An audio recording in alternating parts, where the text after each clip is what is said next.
1,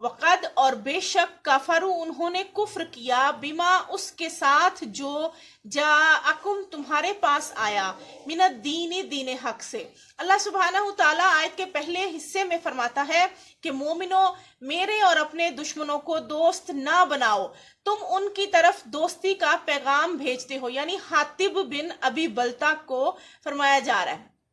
اور خاص طور پر مومنوں کو بھی، اور وہ دین حق سے جو تمہارے پاس آیا ہے اس کے منکر ہیں دراصل۔ تو اگر وہ تمہارے دشمن ہیں اور تم نے اللہ کی خاطر اپنا وطن چھوڑا ہے تو اب تم ان کے دشمن ہو گئے، اب تمہارے ان سے دوستی نہیں ہو سکتی، وہ تمہارے ہر صورت میں دشمن ہی رہیں گے۔ تم دین حق جو تمہارے پاس آیا ہے وہ اس کے منکر ہیں، وہ کافر ہیں، وہ تمہارے دوست کسی صورت میں نہیں ہو سکتے۔ یخرجون نکالتے ہیں الرسول رسول پاک صلی اللہ علیہ وآلہ وسلم یعنی اللہ کے پیغمبر کو، وَإِيَّاكُمْ اور تم کو بھی، ان کے تؤمنو تم ایمان لے آئے ہو باللہ اللہ پر، ربکم اپنے رب پر، ان کنتم اگر ہو تم، خرجتم تم نکلے ہو، جہادن جہاد کے لیے، فی سبیلی میری راہ میں، وابتغاء اور چاہتے ہو، طلب کرتے ہو، جہاد میں جو نکلے ہو، تم نے ہجرت کی، جہاد کیا میرے نام پر، اور تم ان دونوں چیزوں کے بدلے کیا چاہتے ہو مجھ سے، میری راہ پر چل کر، مرداتی میری رضا، تو سرونا تم پوشیدہ رکھتے ہو، الیہم ان کی طرف، بالمودتی ساتھ دوستی کے پیغام کے، یعنی تم نے جو دوستی کا پیغام پہنچایا ہے ان کی طرف تم وہ پوشیدہ بھی رکھ رہے ہو، تمہارے دشمن ہیں، وَأَنَا اور میں، اعلمو جانتا ہوں، بما اس کو جو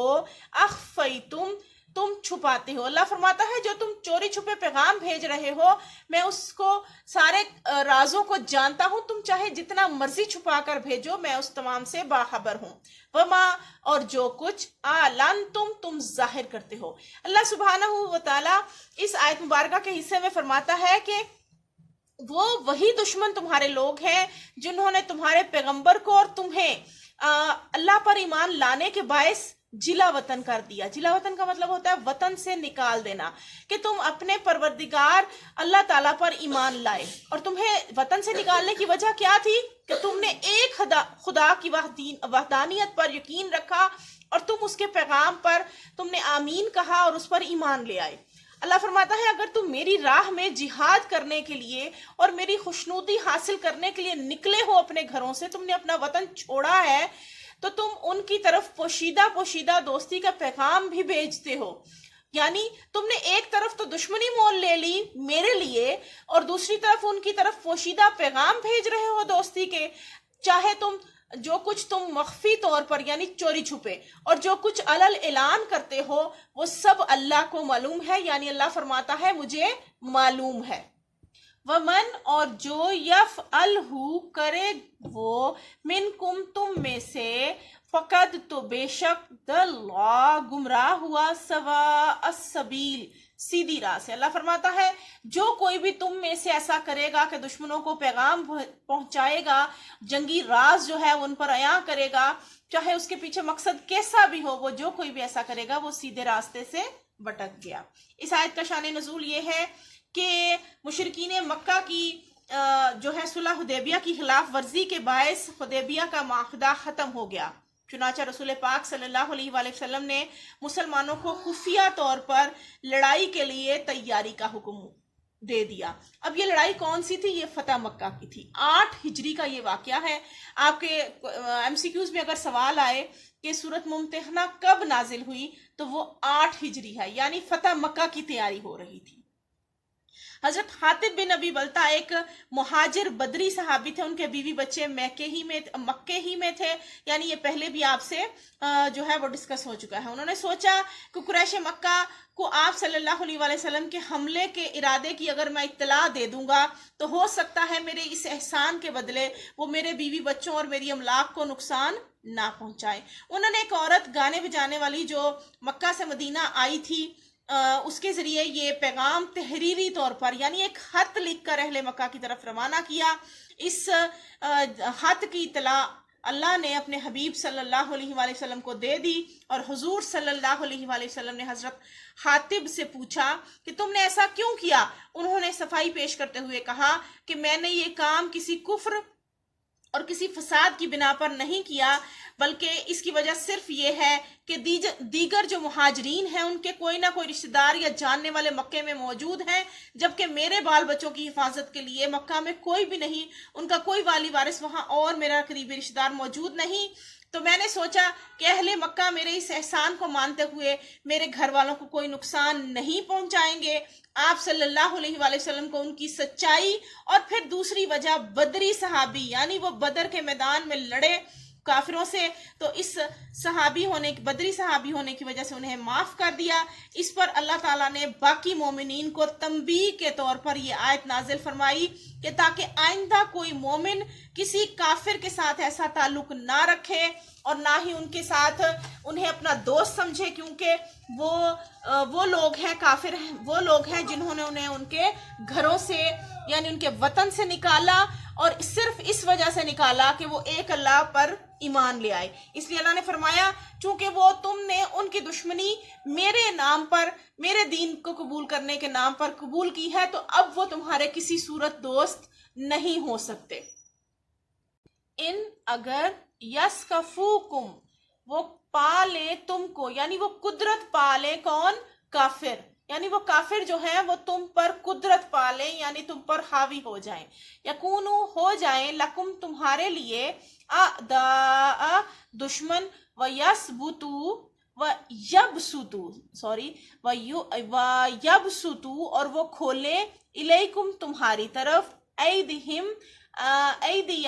اپنے ہاتھ، وَأَلْسِنَتَہم اور اپنی زبانیں، بِالسُّوءِ برائی کے ساتھ،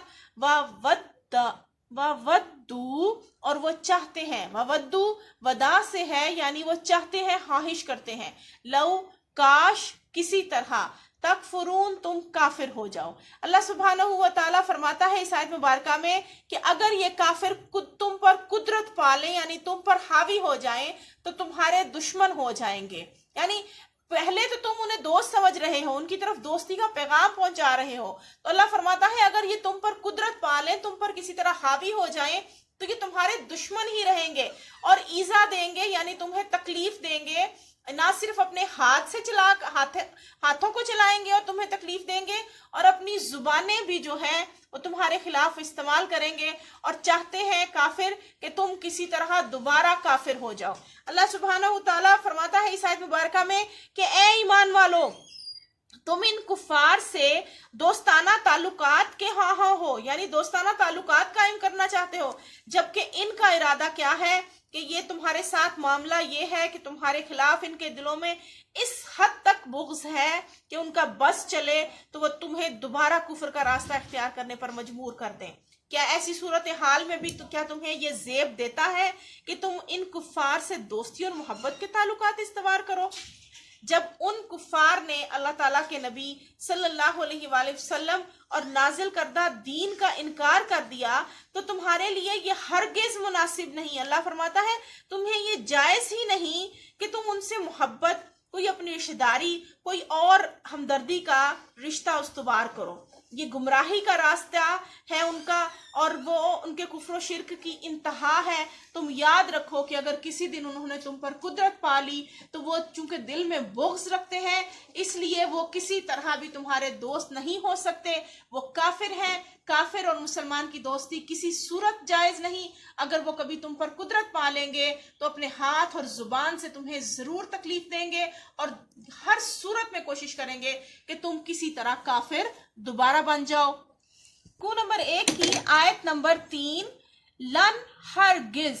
تنفعکم نفع دیں گے تم کو، ارحامکم تمہارے رشتہ دار، ولا اور نہ اولادکم تمہاری اولاد، یوم القیامتی قیامت کے دن،